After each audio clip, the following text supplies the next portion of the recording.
sir. We kind of had a little bit of a down year. We had 131 homes. You guys have all this information. In fact, we have a annual report plus a 10-year activity comparison. As you guys can see, we had 131 homes this year compared to 147 last year. Compared to history, though, that's pretty good compared to 39 back in. Yeah, it looks good overall. It really does. And I think everybody agrees that probably a little bit of a lack of inventory brought those numbers down. I think we could have done more. We still have a pretty even split between Canyon East and Madison Park this year. Canyon East kind of picked up a little bit with Deborah Lane and CN Lane. About an even split between them and Madison Park. I counted 52 at Madison Park and 46 at Canyon East, 21 in Spring Canyon. The remainder is a couple of Hunsley and Gatestone. So a pretty good balance. As I say, I think we're certainly on the very tail end of Madison Park. And Spring Canyon seems to be one of those that won't really do 50 or more lots a year. Looks like we're going to do about 20, but we're fixing to kick off unit number 2 any day now, so they can bring it on, hopefully will. New commercial projects. We just had one. It surprised me. One new commercial project, Panhandle Plains Higher Education Foundation at $2.5 million. That was our lone new commercial project. Usually we'll have some educational projects. CIC didn't have anything this year, like Canyon. At least not that we permitted this year. Commercial remodels, we had 13 commercial remodels, totaling $5.6 million. That number was down just a little bit from last year too. Biggest project was some production renovations at Lone Star Dairy Products. Also had a $2 million project at 201 26th Street, which is Hope Choice. I call it the Navigators. You guys may recognize it more as the Navigators building. They did a major remodel there. I believe that's Western Builders, correct? Couple of good sized remodel projects going on. As I said, we got home. We're kind of looking in the future. We got home permits. Should be issuing soon for Canyon East or Spring Canyon number 2. That's 49 residential and 2 commercial lots. We started with Canyon East unit number 9, which is CN Lane, kind of on the southern edge of Canyon East. 20 lots there. Have a couple of developments out in their extraterritorial jurisdiction. Hunter State we're looking at. Last preliminary plat off of that, we don't have a final plat yet. 73 lots in Stone Creek, which is out Whitefits Farm direction, 25 lots. MyGov software, we talked about that in the past. I think that's really being well implemented. There's always some growing pains with new software. You guys all know that, and that's come along. And this software allows our contractors as well as our inspectors to go on a web-based portal and look at request inspections, submit plans, see where those stand. So it really makes it a great tool for contractors. I hope. Paul, I hope you got a chance to do that. And I know our inspectors really like it. I used it. I've been out inspecting today. We're short on inspectors, and I love it. It's a great tool. Joe recommended that when he came to Border. They used it over there. Also looking forward this year, the zoning ordinance has been ready for some time. The subdivision ordinance has been under review and further review, and I got an email from our leader today that he is done and we're ready to move into the next step. So I think you guys will be seeing that subdivision ordinance and zoning ordinance pretty soon. John and I will be talking about what the next step is. About subdivision ordinance 75 pages. And this is going to be a very comprehensive change. So it's going to be interesting discussion we're going to have with you guys and stakeholders. So anyway, we're one step closer to that. Greg, you have anything you'd like to add? That's where I think you did it all. It's good to see the scans doing more than 50% of the inspections. It is. Don't acknowledge. Okay.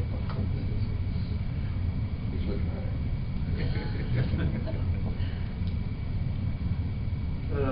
Yeah, that's, I noticed that too.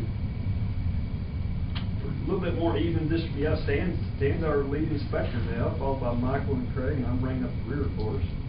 Stan's even in there, but yeah, with our inspections, everything was down across the board except for weed violations. I know our total violations were up to 276. Last year, I don't know if that's in that comparison or But not nearly as high as they've been before, based on the other information. Yeah, our violations were 98 last year, and they're up to 276. But in past years, we were doing 600, 500. I mean, a lot of it has to do with some of the processes we started. And we had a year this year. We just stayed behind, honestly. We could have worked a lot more. We just didn't. A lot of processes where we do our weed violations. If you get a notice at the first part of the year, you won't receive a second notice. It has to be mowed a second time. We're just going to go out and mow it and send you a bill. So a lot of those repeat offenders don't want repeat offenders anymore because they know we're not really as much of a reminder service as we should be. So I think that's worked out a little too. As I say, a little bit of a slowdown this year, but incredibly busy at the same time. And we've added. Rhonda Barbie is our new full-time administrative assistant down there, and we've added Michael Zicker as a full-time combination inspector. So we have Terry as our office manager. You guys know Craig is our building official / assistant director of planning development. Natalie Root, Stan Bernard, and the other two, as I mentioned, Rhonda and Michael. Great staff. Great people skills. I hope you guys have ever had deals with our department. You picked up on that because these people were hired for the people skills and the love of serving the community. So I always want to brag on that staff. That staff is second to none. Running the numbers, 260 business days out of 52 weeks. It's about 17 inspections a day. On average, obviously. It's quite a bit. I feel like I did 17 today by myself. That's an average it out over 260 business days. I guess if I did holidays out of there. Yeah, and there were days back in the old days where we were doing, a busy day, an inspector was doing 10. But I've seen a lot of days where these guys were doing 15 to 20 inspections a day. And they're trying to keep up with other things where you've always got nuisance complaints to work. You've always got some landlord-tenant issues they're investigating. The other things are trying to take care of paperwork. And it makes for busy days. It makes for good days, and I think they all enjoy it. But it's a good busy. It really is. Hopefully next year will be better. Hopefully we'll get some more things online. Continue to grow. I think it's been with Madison Park tailing off and Kenny East. You can see that. Kind of bringing those inventory numbers down and slowing down the purchase. So anyway, about all I have. You guys have any questions? Well, I'd say I appreciate you guys. I know it's been really good to work with all these new guys. It's been really nice. Answer my questions and everything. It's been very good. Very good. The only disheartening thing on your list here is this, there's not hardly any custom home builders anymore. It's all replacement production builders. So I hate to see that. Yep. Hopefully that's on the horizon soon.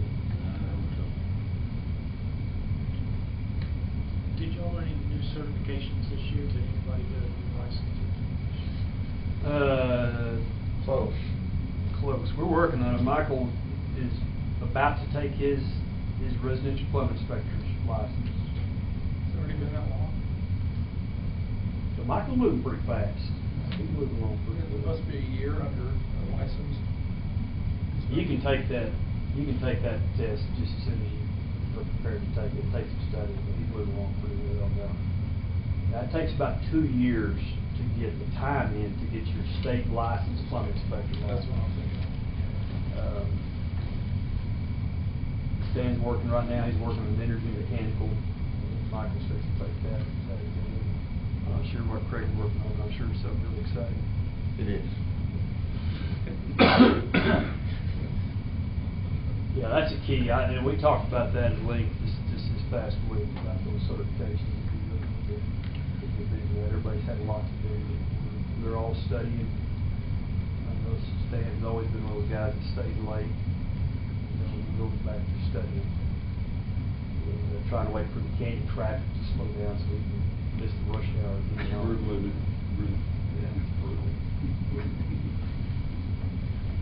Anyway, any more questions? Comments? That's all I have. Thank you, Dan. Appreciate it.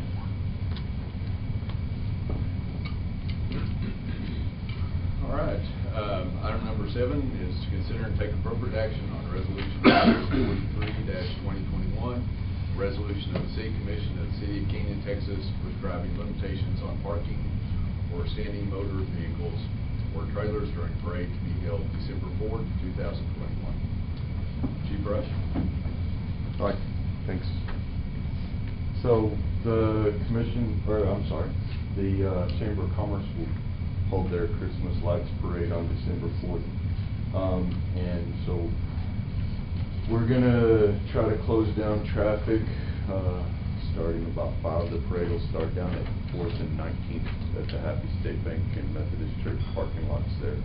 And it'll run down 4th Avenue, circle the square on around at 15, and then back down 5th Avenue to disperse back and get back to the Happy State Bank where they can pick up their vehicles or whatever. So it'll be an evening. Obviously it's a Christmas lights parade. Shouldn't be a huge deal.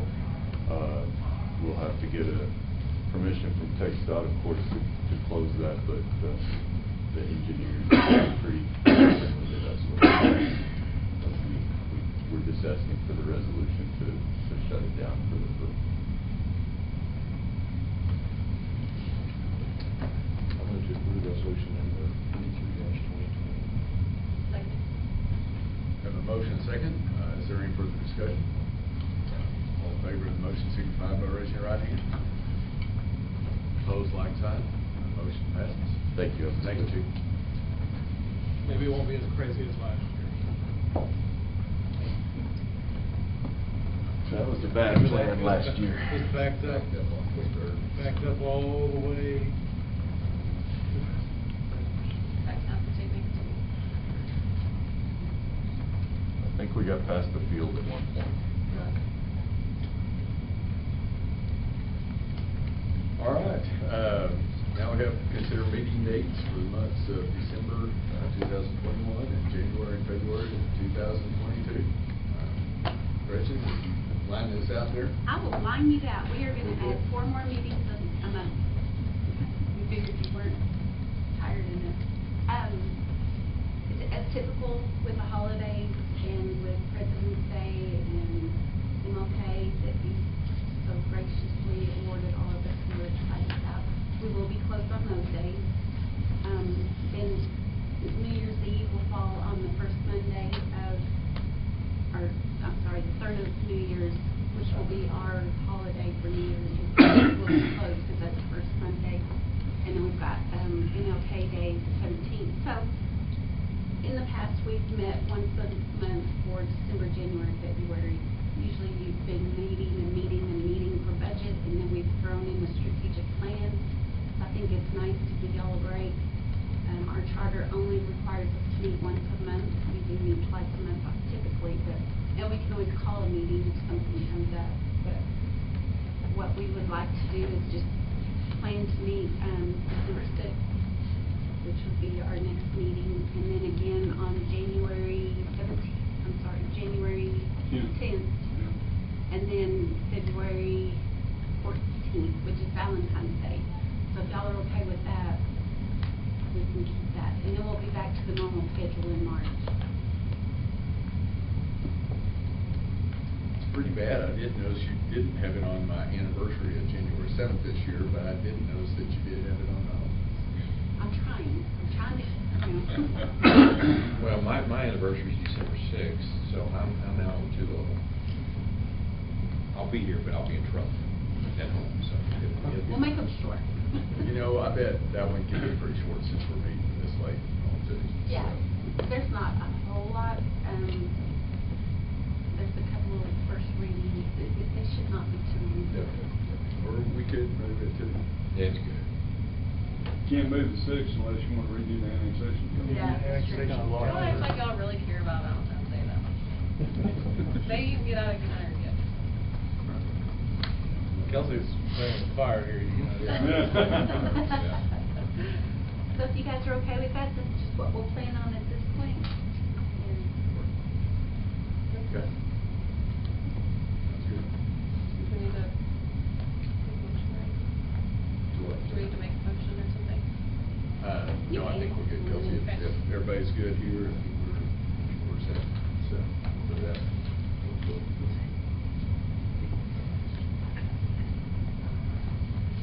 Okay. Well, thank you. Thank you.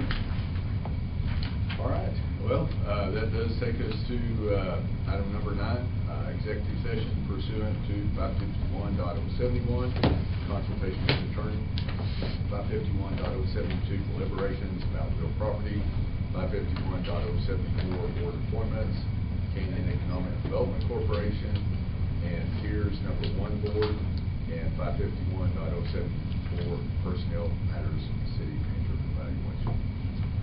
With that, we will adjourn. I've got 4:52, and we will adjourn into exec session.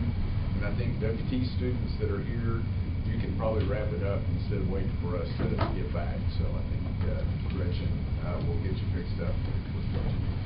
Glad you joined us.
See you guys.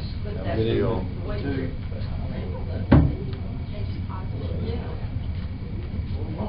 We saw. Yeah, we kind of done that. Silver. Right back way. Different coming home down to 7. You been down that way?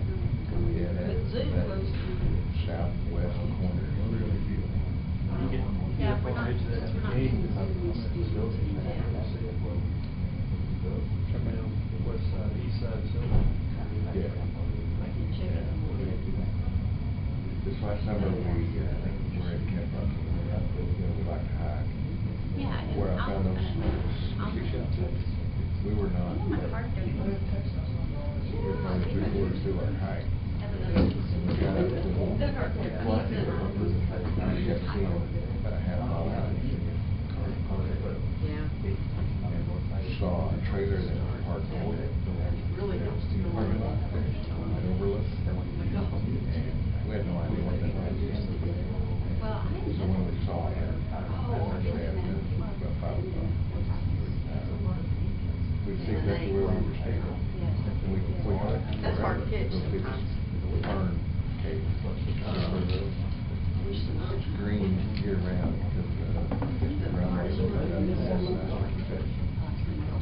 keeps so moist. Ferns?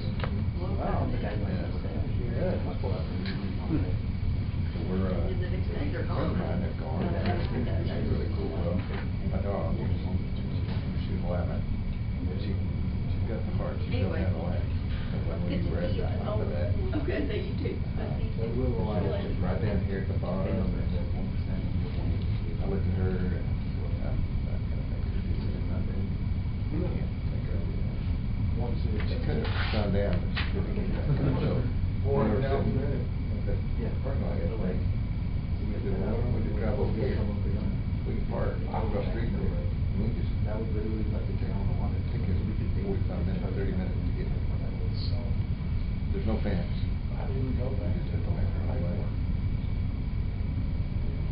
so I couldn't even see it. I Googled it last night, got on Google Earth.